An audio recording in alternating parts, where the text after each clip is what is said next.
Assalamualaikum warahmatullahi wabarakatuh. Alhamdulillahirabbil alamin. Bertemu kembali bersama saya Sinau Kapal Lengkap ya. Dalam program Sinau Kapal Lengkap hari ini saya akan berbagi perihal loading master yang menangani proses pemuatan dan pembongkaran muatan batu bara dari stockpile sampai dengan ke kapal dan dari kapal sampai ke pelabuhan tujuan, dan pelabuhan tujuan dilakukan unloading oleh seorang loading master. Kawan-kawan semua, para pekerja di pelabuhan batubara atau di stockpile batubara, para pemilik pile atau tambang batubara, pemilik kapal ya, pemilik kapal-kapal batubara, tonggang-tonggang batubara, para kapten kapal, para marine surveyor, marine inspector, para laboratorium yang menguji batubara, kandungan batubara, kemungkinan kawan-kawan di Sabandar, kawan-kawan di KPLP maupun di Kepanduan ya, dan semua pihak-pihak terkait termasuk asuransi, perbankan dan lain sebagainya. Kali ini saya akan berbagi perihal rahasia di balik pengetahuan dan pelaksanaan daripada seorang petugas loading master ya. Loading master seperti menjadi tokoh sentral di dalam operasi loading unloading kapal batubara atau kapal bar carrier yang mengangkut batu bara. Taruh kata kapal yang dari Bukit Asam mengangkut muatan dari Bukit Asam itu kemudian dikirim ke Suralaya misalnya, atau di daerah lain dikirim ke power plant yang lain ya. Itu adalah ada proses loading, unloading dan pemuatan ke kapal batubara. Bahkan dari stockpile ke kapal, dari pakai bars dan bars ke kapal batubara. Nah, hari ini saya akan berbagi itu rahasia-rahasia di balik loading master kapal batubara.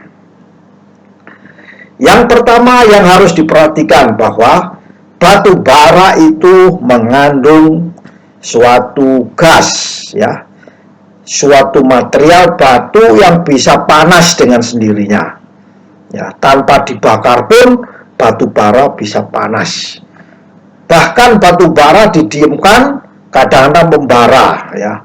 Orang lapangan di stockpile kadang-kadang disiram air, ditutup lagi dengan batu bara ya. Dan ini kegiatan seperti ini tidak boleh dilakukan di kapal ya.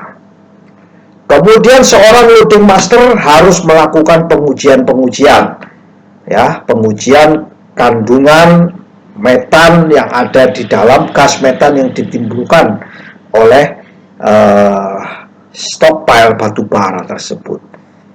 Kadar karbon monoksida yang ada di stockpile batubara tersebut ya.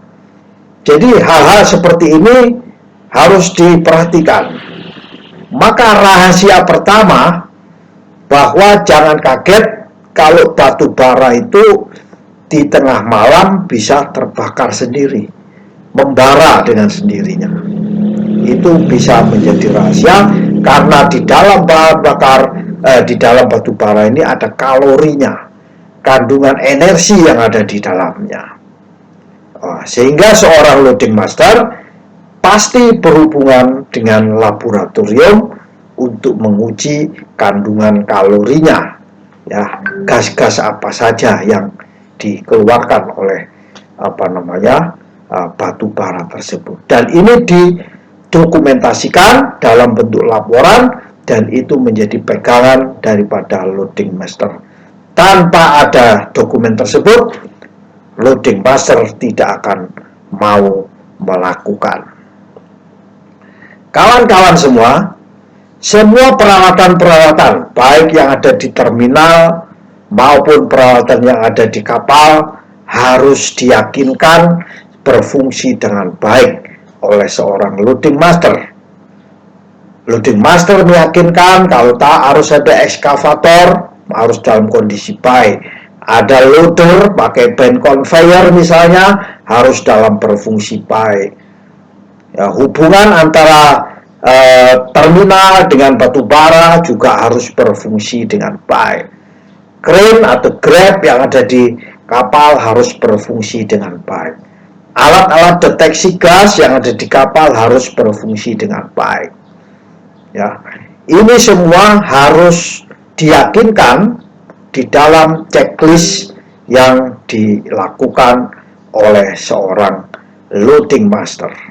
Loading master mengakomodir semua kegiatan-kegiatan mulai dari gate sampai jalan ke terminal termasuk jetinya, termasuk kapalnya, kru kapal, kapten kapal, semuanya, kru listnya, kompetensinya, semua dokumen itu dipegang dan diminta loading master sebagai akomodir. Menghubungi sabandar bersama agen kapal, menghubungi pihak penguji, misalnya di lab atau ahli marine inspector, ahli batu bara, itu loading master menjadi tokoh yang mengakomodir. Tanda kutip itu adalah sebagai moderator dalam proses loading dan unloading batu bara. Dan ini rahasia di balik apa kerjaan daripada loading master batu bara. Kawan-kawan semua, saya banyak mendapatkan pertanyaan ya, pertanyaan. Pak, kalau gitu aturan yang benar itu ada di mana, Pak? Aturan yang tepat dalam mengangkut muatan batu bara itu ada di mana? Ya, saya kasih rahasia bocor halusnya, rahasia aturan dalam pengangkutan muatan batu bara itu ada di suatu code namanya IMSBC code. Ya, itu bisa dicari, di-download di komputer, di Google atau mana di internet, kita buka IMSBC code. Tolong dibaca di situ lengkap apa saja yang harus dilakukan bila kita melakukan loading maupun unloading dari muatan batu bara ya, itu. Nah, saya mencatat ada pertanyaan kawan lagi yang terkait dengan apa itu bahaya-bahaya yang timbul ya. Bahaya yang timbul tentunya disebabkan secara fisik maupun akibat chemical ya. Nah, fisik ya. Namun di dalam proses loading unloading, bahaya yang paling utama ya itu adanya timbulnya gas ya. Gas yang paling berbahaya ada 3, misalnya gas metan ya, gas karbon monoksida, serta belerang ya. Gas belerang itu berbahaya dan itu bisa ditimbulkan akibat terbakarnya batu bara atau timbul sendiri akibat timbunan daripada batu bara. Dan ini harus dilakukan pengukuran. Oleh karena itu, kenapa stockpile harus memiliki alat pengukur? Ini rahasianya kenapa di stockpile harus ada alat pengukur kandungan gas metan, kandungan gas monoksida, dan kandungan belerang. Kenapa di kapal diwajibkan ada mengukur deteksi asap, deteksi gas, deteksi kelembaban ya, kadar air yang ada di dalam batu bara ya. Ini rahasianya. Kawan-kawan semua, menguji kadar keasaman ya. seorang loading master harus mengingatkan kepada kapal bahwa bagian-bagian di dalam cargo hold kapal, yaitu bagian depan dan belakang ruang palka, kiri kanan, terutama ujung-ujung ya, corner-cornernya itu dilakukan pengukuran derajat keasamannya berapa, pH ya, pH-nya berapa ya.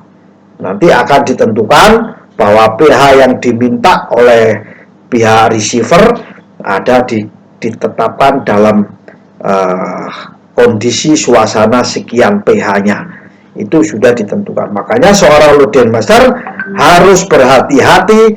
Kenapa harus mengukur pH dari suatu cargo hold atau pH lingkungan daripada muatan batu bara. Pertanyaan berikutnya, Pak, termometer apa yang harus dipakai? Ya, termometer. Nah, termometer biasa antara 0 titik beku sama titik nyala. Air itu sekitar 0 sampai 100, maka termometer yang dipakai adalah termometer 0 sampai 100 derajat Celcius ya itu. Yang menjadi penting lagi, kenapa di dalam air, di dalam dalam transportasi supply chain kargo muatan batu bara ini adalah perlunya siapa?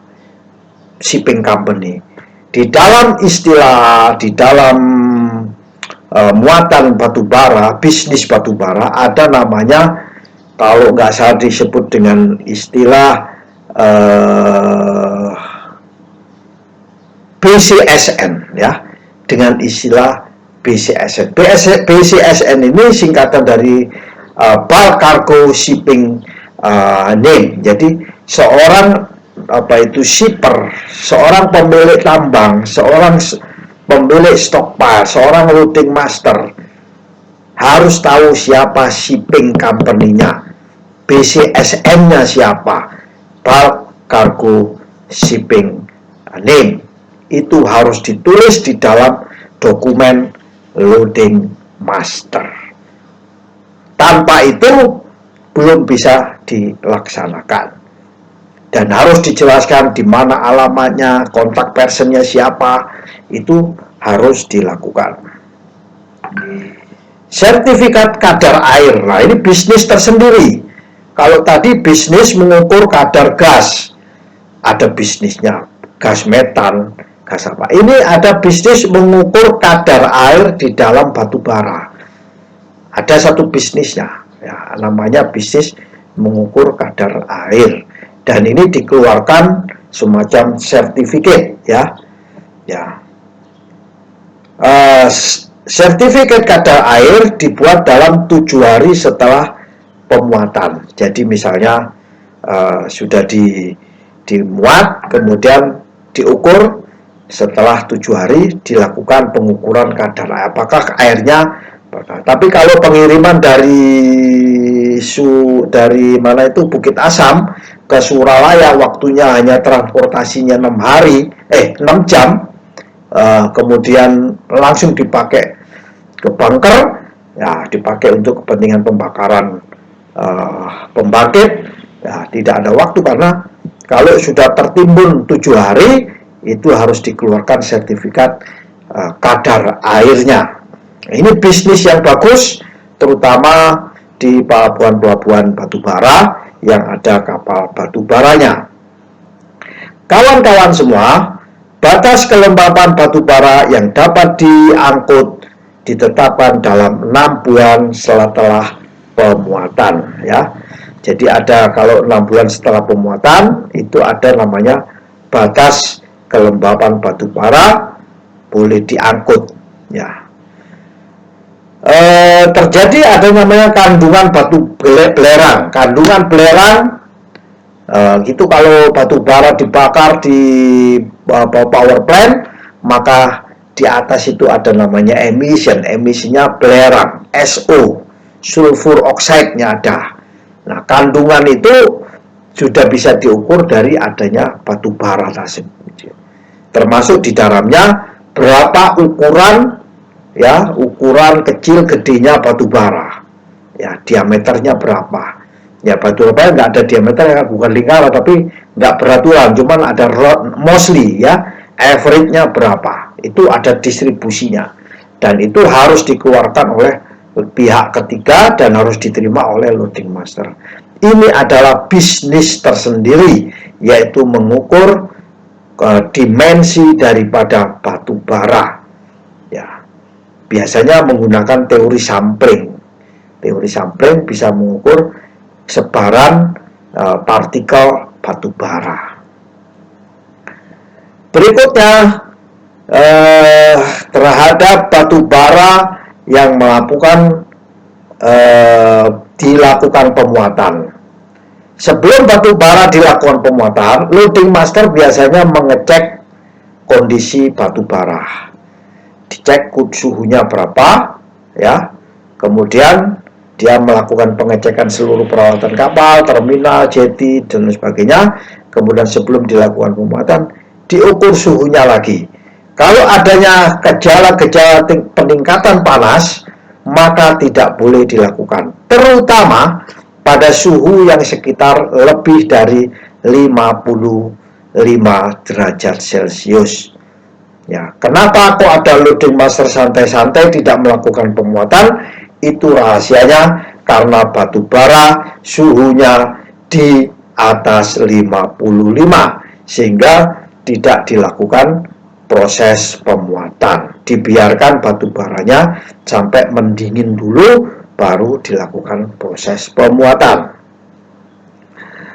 Kemudian sebelum dilakukan pemuatan, seorang loading master melakukan secara visual lokasi batu bara, jalurnya, jetinya, kapalnya, cargo hold-nya, itu secara visual, dengan catatan kondisi suhunya sudah di bawah 55 derajat Celcius, dan selalu amati bila ada peningkatan panas, dia pasti akan tidak dilakukan pemuatan. Ya, itu kegiatan penting yang harus dilakukan.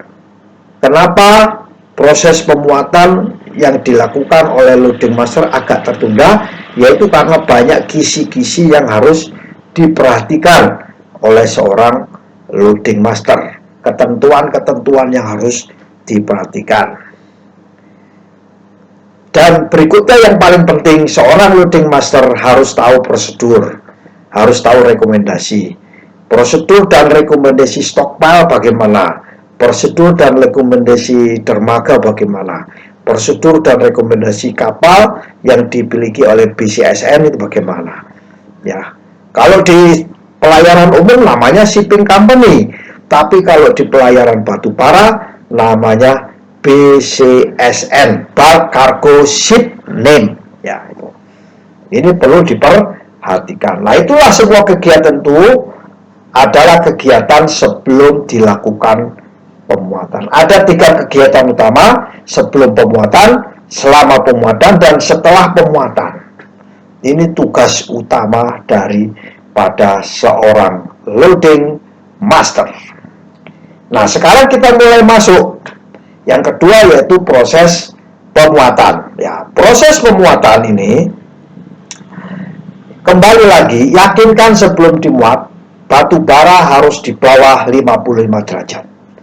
Kalau dia di atas, no way. Ya, no way. Jangan sekali-kali menaikkan. Kalau kondisinya di pelabuhan atau di stockpile, oke, no problem, dilakukan treatment. Dia punya suatu treatment untuk batu bara yang memanas, ya. Tahu sendiri batu bara itu batu yang bisa memanas sendiri. Nah, ini kalau suhunya 55 itu akan berbahaya bagi kapal, ya. Terutama berbahaya kapal-kapal yang mengandung bahan bakar yang flash point-nya 60 derajat, ya. Nah, itu bisa meningkat dari 55 ke 60 sebentar lagi. Apalagi skat daripada cargo hold itu berdekatan dengan tangki daripada bahan bakar kapal yang flash point-nya 60 derajat. Sehingga kenapa batu bara tidak boleh mempunyai suhu 55? Karena kapal ada yang mempunyai bahan bakar dengan flash point 60 derajat Celcius. Nah, ini kita bongkar satu persatu, kenapa, dan kenapa. Untuk proses pemuatan ini, bila terjadi adanya tanda-tanda pemanasan, kita harus hentikan. Ya, stop dulu, di shutdown terlebih dahulu. Tidak boleh ada benda-benda asing. Misalnya loadernya lagi berjalan, terus ternyata ada bongkahan batu, nggak boleh, itu harus di stop. Ya, harus di stop dulu. Kenapa? Pada saat di stockpile harus murni, di kapal pun juga harus murni. Ya, ini adalah hal-hal yang perlu diketahui, dan ini rahasia ini tidak ada di kalangan umum, masyarakat umum. Bahkan mungkin di power plant tidak tahu proses daripada loading master tersebut. Ya, ya tentunya kawan-kawan saya harapkan bisa membaca di AMS VC Code, yaitu menjadi panduan, dan saya sering kali membaca itu, dan banyak hal-hal yang kira-kira belum dilakukan, dan bahkan saya juga harus mempelajari lebih detail kembali. Jika terjadi satu penyimpangan, atau misalnya kadar air yang menyimpang, melonjak tinggi dikatakan di situ, maka seorang loading master bisa mengeluarkan surat, namanya surat LOP, disebut letter of protest. Bukan surat protes seperti demo itu, tidak, tapi letter of protest itu untuk melindungi diri loading master bila suatu ketika nanti ada semacam perselisihan, bisa ditunjukkan bahwa di dalam proses loading ada satu penyimpangan dari data, ya. Karena proses loading tidak boleh dilakukan kalau tidak ada dokumentasi, ya. Ingat tadi belum saya sampaikan, proses loading di kapal tidak boleh dilakukan kalau tidak ada dokumen lengkap kapal, dokumen muatan, karakteristik muatan, dan semuanya itu harus ada di tangan loading master. Kawan-kawan semua, untuk loading master yang paling benar, yang penting lagi, yang berikutnya yaitu proses pemuatan. Proses pemuatan, palka-palka yang diisi ada di kapal tongkang, kapal batubara itu ada namanya palka, ya. Ada yang 3 palka, 4 palka, 5 palka, mungkin ada yang kapal gede sampai 7 palka. Oke. Kalau palkanya itu adalah diisi, palkanya dari misalnya 5 palka diisi nomor 2, maka palka 1 dan 3, 4, 5 itu harus ditutup, ya. Harus ditutup, nggak boleh dibuka. Nah, ini kadang-kadang orang-orang bertanya, kenapa kok nggak dibuka semua saja? Nggak boleh, karena kondisi ruangan tersebut harus dikondisikan dalam kondisi yang bersih dan kering, ya, kondisi bersih dan kering, sehingga ini menjadi suatu rahasia penting dari suatu proses loading di kapal. Bahkan kalau sudah terpenuh, misalnya satu ruangan penuh, maka ruangan tersebut dilakukan ventilasi, ya, ventilasi ditutup dan ventilasi. Cuman ventilasinya tidak boleh menggunakan ventilasi mesin atau blower, tapi harus menggunakan ventilasi yang alami, ya, secara natural itu. Kawan-kawan semua, bila pelayaran itu lebih dari 24 jam, maka setelah selesai pemuatan, maka pengujian kondisi gas metan, ya, ventilasi permukaan yang harus dilakukan itu harus dilakukan setelah 24 jam pemuatan. Taruh kata muat di batubara dari Kalimantan, taruh kata dibawa ke India, itu berapa hari, ya. Maka setelah 24 jam dari pemuatan tersebut harus dilakukan uji gas di situ, ya.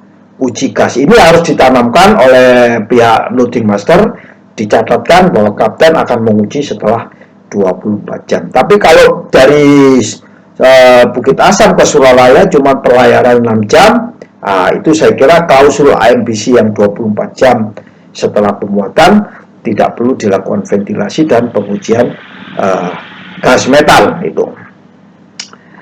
Kawan-kawan semua, pastikan bahwa kadar metan yang ada di dalam kargo, yang ada di dalam kargo hold itu dalam keadaan yang serendah-rendahnya. Itu prinsip daripada itu. Itu adalah proses tanggung jawab daripada loading master. Jadi mulai dari stockpile, diangkut sampai ke kapal sampai perjalanan ya. Namun di perjalanan memang semuanya tanggung jawab menjadi tanggung jawab BCSN. Dilakukan oleh seorang kapten. Seorang loading master bisa memberikan pesan ya. Apa pesan-pesan loading master? Loading master pesan agar tetap menjaga kondisi kadar metan, gas metan, harus dijaga suasananya, oksigen, karbon monoksida ya, pH-nya ya, kelembabannya ya. Kalau itu pH-nya menurun, maka frekuensi pengujiannya akan lebih rengkat, lebih bahasa Jawanya itu lebih frekuen ya daripada yang pH-nya agak tinggi itu. Kemudian seluruh dokumen yang tadi sudah dilakukan selama loading maka harus disimpan oleh kapten, dan kapten akan dipertontonkan atau ditunjukkan pada saat ada unloading di loading master di pelabuhan tujuan. Jangan lupa seorang kapten kapal harus minta advice atau rekomendasi daripada ahli muatan batu bara di tempat tujuan. Sebelumnya sudah ada ahli batu bara yang memberikan rekomendasi dan sebagainya yang dilakukan oleh loading master di tempat loading, maka di tempat unloading juga demikian dimintakan advice atau rekomendasi terkait dengan karakteristik batu bara di tempat tujuan tersebut. Apakah ada perubahan ya selama proses loading dan pelayaran tadi? Karena harus dijaga juga ya. Tidak boleh ada orang masuk di dalam kargo hold sebelum ada konfirmasi daripada pihak-pihak ahli tentang batu bara ya. Itu kalau ada tinggal aksiden orang meninggal gara-gara menghirup monoksida, itu yang dipersalahkan bukan lagi loading master, karena loading master sudah memberikan amanah kepada kapten menjaga kondisi suasananya dalam keadaan yang bisa aman bagi manusia. Kemudian baru dilakukan kegiatan bongkar muat ya. Di tempat bongkar ini loading master berperan bukan sebagai loader tapi unloader ya, karena mempertahankan kondisi semua aman ya, kondisi gas aman, CO aman, belerang aman dan sebagainya. Kadar metan dibuat serendah-rendahnya pada saat ada namanya wet tone ya. Di dalam LOT letter of protest itu ada namanya wet tones, itu muatan batu bara yang dalam keadaan basah. Itu juga harus dibaca. Karena kenapa itu harus ada? Karena pada saat dilakukan proses loading itu terjadi pencampuran kadar air sehingga dilakukan LOP, dan LOP di tempat tujuan dibaca, diyakinkan apakah LOP-nya sama dengan kondisi yang ada sekarang, diperiksa.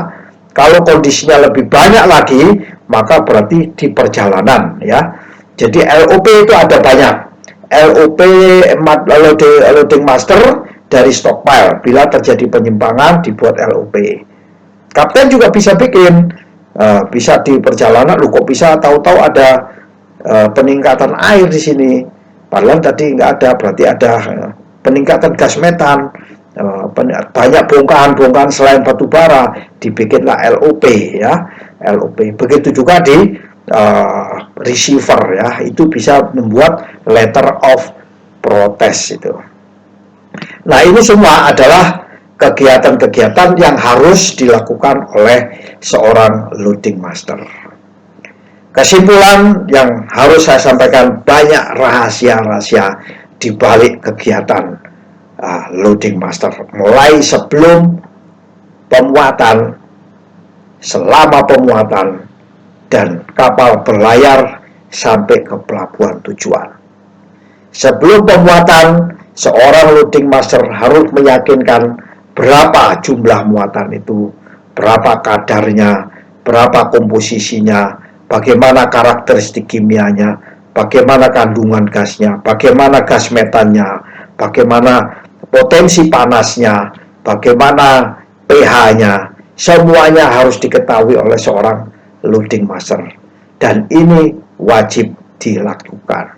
Kemudian sebelum dilakukan pemuatan ke kapal, seorang loading master meyakinkan peralatan-peralatan yang ada di terminal maupun yang ada di kapal harus dalam berfungsi dengan baik.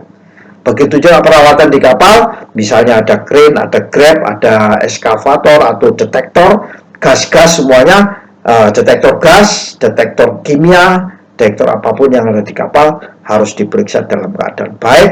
Dan ingat, pada saat pelayaran dalam waktu 24 jam, seorang kapten kapal harus memeriksa kondisi metan yang ada di dalam kapal tersebut dan harus disirkulasi pada 24 jam setelah pemuatan. Kemudian pada saat pelayaran semua prosedur harus diikuti dan tidak boleh dalam kondisi yang menyimpang daripada dokumen-dokumen yang dilengkapkan pada saat itu. Semua dokumen harus disimpan oleh kapten kapal dan ditunjukkan pada saat unloading. Dalam proses unloading, loading master akan mempertanyakan yang sama atas semua dokumen-dokumen tersebut. Ya, tidak boleh masuk ke kapal sebelum ada rekomendasi daripada tenaga ahli. Rekomendasi boleh dimasukin atau tidak dan boleh dilakukan proses unloading. Demikianlah kawan-kawan semua.